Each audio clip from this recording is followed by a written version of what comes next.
Assalamualaikum warahmatullahi wabarakatuh. Salam sejahtera untuk kita semua. Kembali lagi teman-teman ya. Kali ini kita akan mereview ada dua buah reel dari brand baru ya teman-teman ya. Dari brand Whitefish dan brand Xerox ya teman-teman ya. Yaitu Whitefish Hitman dan Xerox Mythic ya. Ya, ini dibanderol untuk Whitefish Hitman ini mulai dari 160 ribuan ya. Ini cukup murah ya. Nanti kita lihat saja speknya seperti apa. Dan satunya lagi ini Xerox Mythic mulai dari sekitar 260 ribuan ya, 250 260 ribuan ya. Ya, untuk informasi saja ya teman-teman ya. Saya udah lihat sepintas ya kalau yang untuk Mythic ya. Jujur saja ya, Xerox Mythic ini adalah Legera karbon ya. Kalau nggak percaya teman-teman lihat saja ya. Udah moldingnya itu sama persis ya. Untuk Xerox Mythic sama persis. Cuman nanti saya akan lihat untuk dalemannya ya. Kalau yang Xerox Mythic ini seperti apa ya.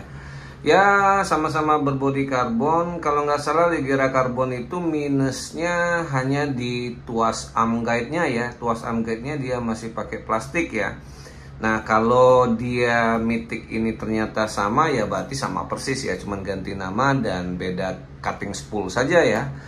Oke teman-teman ya, kita untuk reviewnya kita akan bagi dua ya. Pertama karena Xerox Mythic saya udah nggak penasaran lagi ya. Karena body moldingannya sama persis. Tinggal nanti lihat speknya saja seperti apa. Jadi kita akan coba ke Whitefish Hitman ya.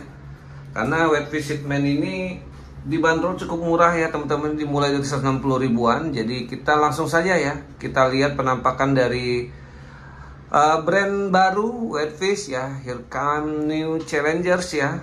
Selamat datang untuk Whitefish di persaingan reel dari brand-brand lokal ya, yaitu Whitefish Hitman. Apakah dia bisa bersaing di pasaran? Namun kalau sepintas harganya bisa bersaing ya teman-teman ya, dilihat dari harga ya. Oke. Penampakan boxnya langsung saja seperti ini ya. Untuk fitur dan spesifikasinya, sini modelnya kebetulan saya ambil yang 2000 ya, ukuran 2000 ini saya dapetin kemarin sekitar di 170-an ya. Ini gear rasionya sama ya, 5.2:1, maksimalnya 7 kilo ya. Line capacity-nya kita lihat yang 150 ya, ini ya di PE2 atau monofilament 0,235 ya. Itu bisa masuk tali sebanyak 150 ya, satu roll ya. Kemudian kalau kita lihat fiturnya, CNC cutting aluminum handle one way class. Kemudian cutting aluminum spool, grafit material ya, CNC cutting aluminum handle, V-shape spool, seal ball bearing, screw in power handle, next gen clicker system, enhanced drag system dan interchangeable handle ya. Hanya seperti ini saja ya teman-teman ya. Oke, langsung saja ya kita lihat penampakan dari Whitefish Hitman ya. Di ukuran 2000, dibanderol harga hanya 100, mulai dari 160 ribu ya. Seperti ini ya, di dalamnya tidak ada lagi, hanya ada reel saja. Oke, desainnya kelihatan oke ya. Ya seperti ini penampakannya Whitefish Hitman ya. Di ukuran 2000 masih ada tombol switch anti reverse ya. Wajar ya di harga 160 ribu ya. Ini lebih murah dibanding Kenshi Thunder ya. Jadi kalau speknya mendekati, saya pikir sih Hitman ini, Whitefish ini bisa jadi reel terbaik di harga 100 ribuan ya teman-teman ya. Ya kita lihat ya penampakannya sepintas teman-teman ya. Ini body grafit ya, body grafit. Jadi kalau untuk rotornya ya, ini rotornya rigid sekali teman-teman ya. Ya hampir tidak ada bendingan ya. Kemudian juga di bodinya ini rigid ya. Oke, seperti ini penampakannya, bell wire-nya besar. Oke, untuk otomatisnya lumayan ya. Oke, seperti ini body dan rotor grafit ya, dan ini hard grafit, aluminium spool, aluminium handle, rubber knob handle ya. Seperti ini. Di bagian cover T-body dia pakai chrome ya. Switch anti reverse, Oke. Ya, ini sudah hampir tidak ada jeda, ya, tidak ada jeda nih ya. Oke. Kemudian juga untuk di handle-nya ini tidak ada space ya. Oke. Jadi saya pikir sih ini lumayan presisi ya pembuatannya. Oke juga lah ya ini. Ya di harga 100 ribuan ya, tapi nggak murahan ini. Ini putarannya juga lumayan smooth teman-teman ya.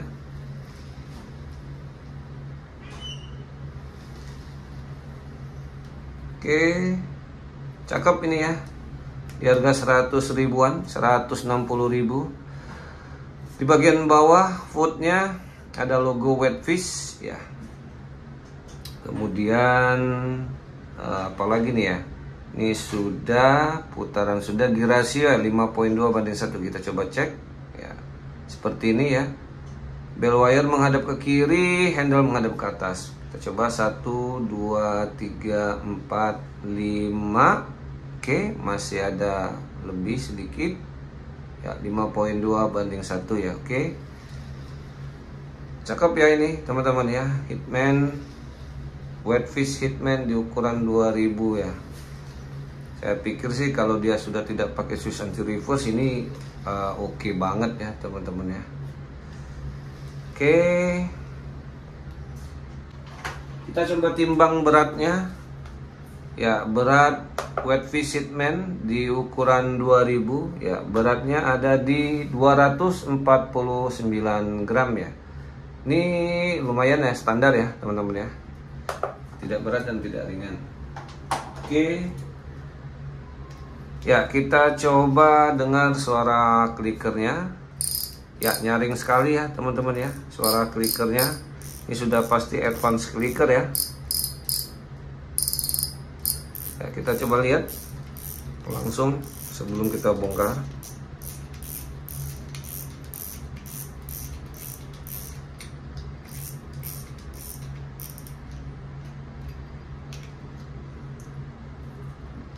Ya, dia pakai advance clicker dan ini yang oke-nya dia sudah pakai plat pipih ya.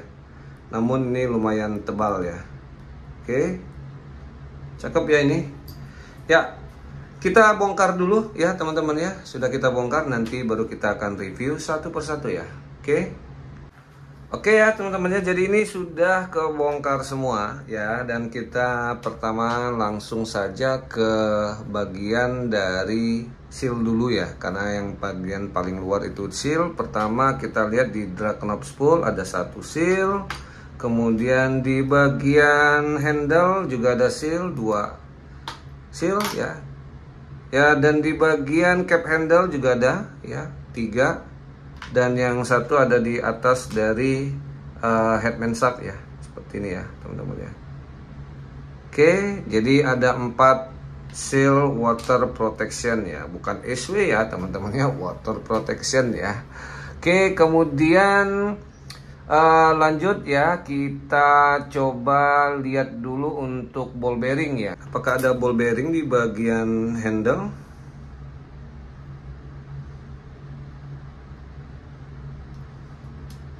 Oke, seperti ini. Ya, tidak ada ball bearing ya, dan ini tidak bisa diganti. Knop handle-nya paten, teman-teman. Ya, biasanya seperti ini memang tidak ada ball bearing ya, dan tidak bisa diganti. Nah, ball bearing pertama ada di atas advance clicker ya, 1. Oke, langsung saja kita ukur, dan di sini tertutup sebagian ya, teman-teman ya. Yang di bagian satunya juga tertutup, tapi ini ditutup sama silikon. Ini kelihatan ada silikonnya ya. Oke. Jadi ini RS istilahnya ya. Coba teman-teman silahkan cek saja di googling saja ya. Kalau yang satunya tertutup plat, satunya pakai silikon ya. Oke, kita coba langsung ukur ya. Untuk diameter dalam dulu. Oke, diameter dalam ada di 4 mm, diameter luar ada di 7 mm, dan tebalnya ini ada di 2 mm ya. Ini satu ya. satu seal ball bearing di bagian atas advance clicker. Kemudian di line roller juga ada ya, dan ini juga tertutup plat sebagian dan satunya tertutup silikon ya. Jadi ini RS model ya untuk ball bearingnya. Diameter dalam di 4 mm, diameter luar ada di 7 mm, dan tebalnya ada di 2 mm ya. Oke, sudah ada 2. Kemudian ini di bagian pinion gear ada 3-4 ya. Satu yang ada di atas dari one way clutch ya teman-teman ya. Kita coba keluarkan dulu. Oke. Dan ini double seal ball bearing. Oke, dan satu lagi ada di bagian bawahnya ya.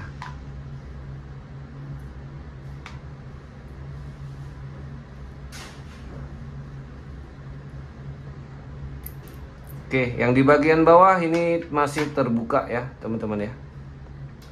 Oke, kita coba ukur dulu ya. Untuk ball bearing di bagian atas ini seal ball bearing. Diameter dalam ada di 7 mm ya. Kemudian diameter luar ada di 14 mm dan tebalnya ini ada di 4 mm ya.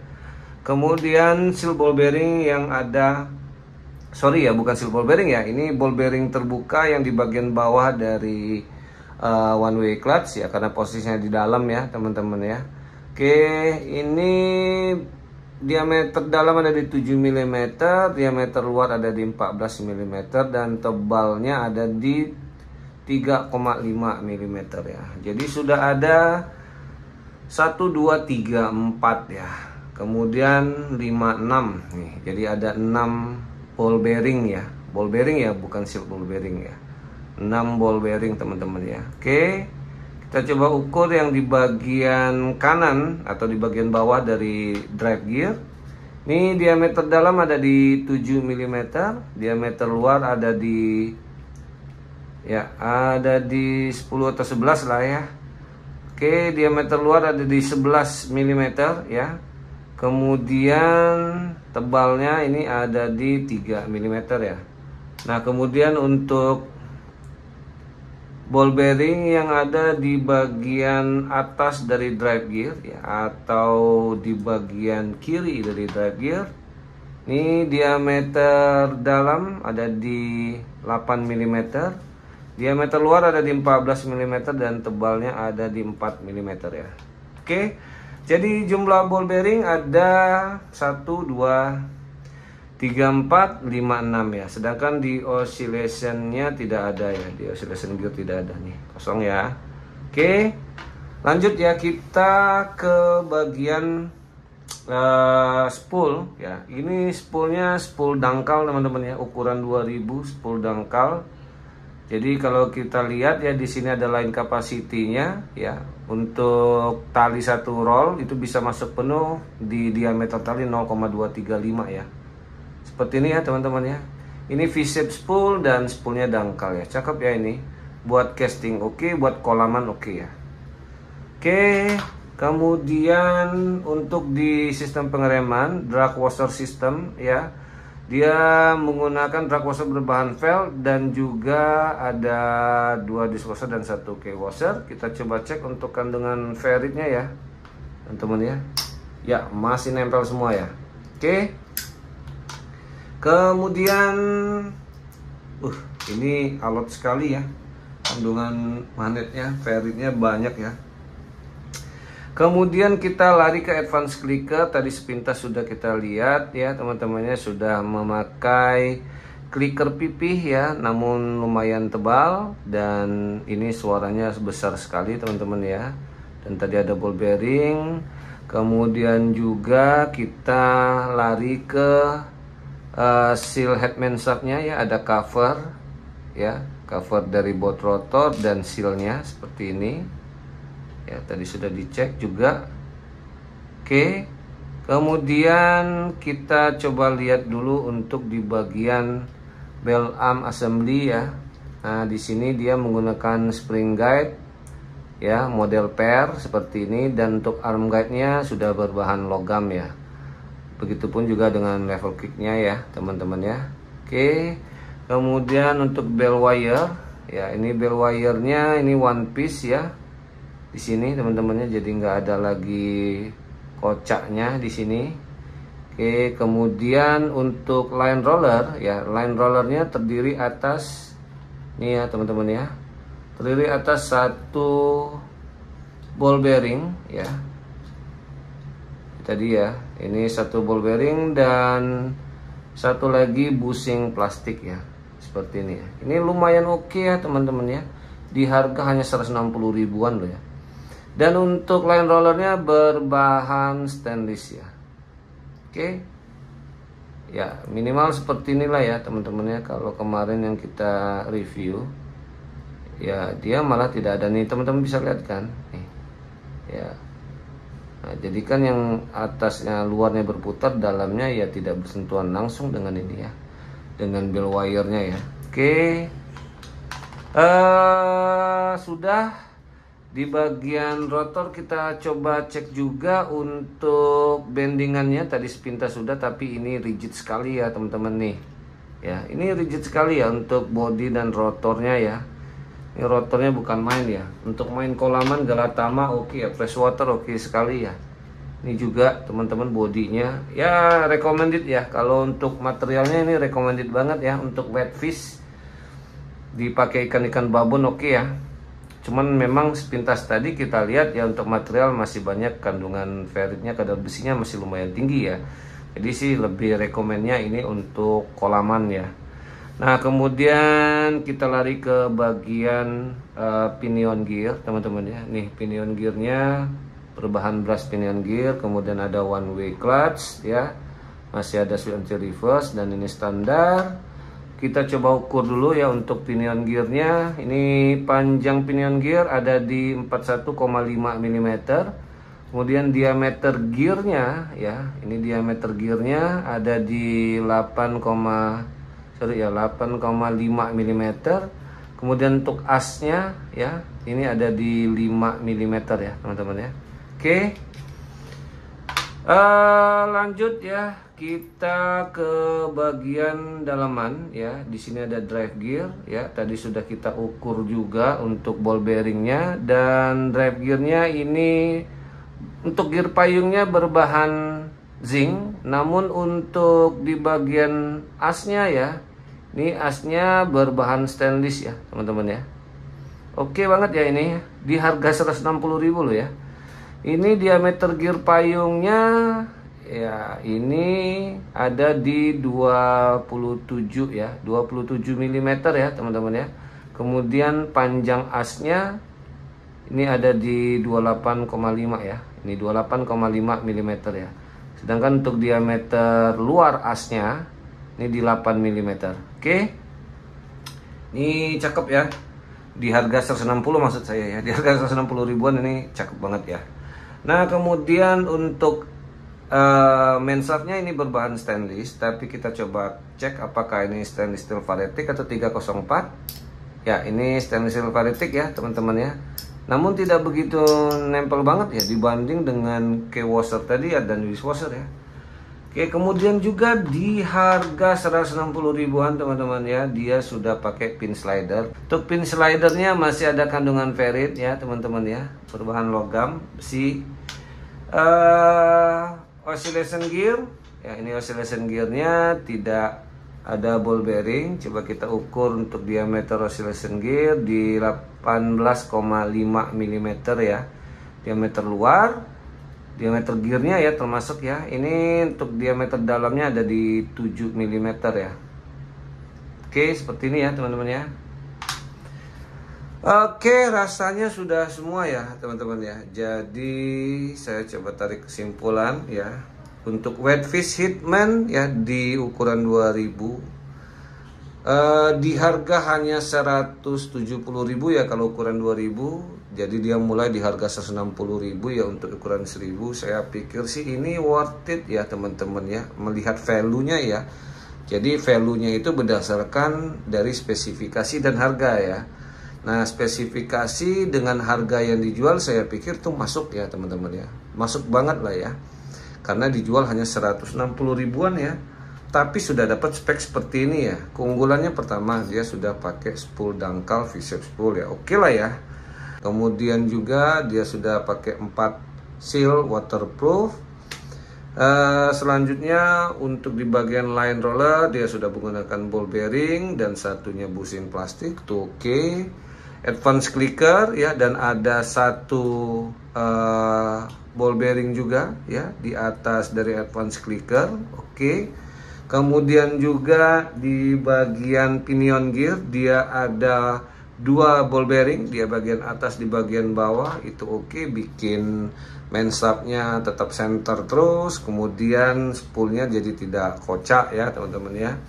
Kemudian juga dia sudah menggunakan slider guide ya, berbentuk pin slider seperti ini, walaupun dia masih berbahan logam ya teman-teman ya. Maksud saya berbahan logam yang kadar besinya lumayan tinggi, namun ya ini sudah bikin reel ini jadi smooth ya teman-teman. Di bagian drive gear jantungnya ya, dia sudah menggunakan as berbahan stainless ya. Ya jadi saya pikir sini worth it ya, di harga 160.000 ya teman-teman. Saya garis bawahi di harga 160.000 kita dapat spek seperti ini ya. Sekelas Iroli Kintaro saja ya tidak seperti ini ya teman-teman ya. Jadi ya ini oke ya. Jadi saya pikir sih dia nih menangnya dengan Kenzie Thunder hanya dari bodinya ya, material body dan rotornya ini rigid banget ya. Kalau Kenzie Thunder tuh agak ini ya, nggak rigid ya teman-teman ya. Cuman speknya memang saltwater ya kalau untuk Kenzie Thunder ya. Jadi saya pikir sih kalau untuk kolaman ini oke banget ya, freshwater terutama ya. Dibanding Kenzie Thunder sih saya lebih pilih ini ya. Kenapa? Karena dukungan supportnya tuh untuk ikan-ikan babon oke sekali ya. Spool juga nggak perlu dalam-dalam ya. Karena kan main kolaman kan cukup yang pendek-pendek. Jadi Galatamas ini oke ya. Nah casting juga oke ya teman-teman ya. Cuman itu tadi ya, freshwater lebih ya. Ya jadi mungkin itu saja dulu teman-teman ya, review singkat dari reel dari brand terbaru ya, Wet Visit Man. Selamat datang di dunia pemancingan ya. Dan sekali lagi terima kasih sudah menghadirkan sebuah reel yang murah namun tidak murahan. Oke, terima kasih buat teman-teman yang sudah mengikuti tutorial OV Fishing, dan semoga teman-teman mendapatkan manfaat dari apa yang sudah saya sampaikan, dan ikutin terus video-video selanjutnya, dan jangan lupa juga untuk like, comment, share, dan subscribe.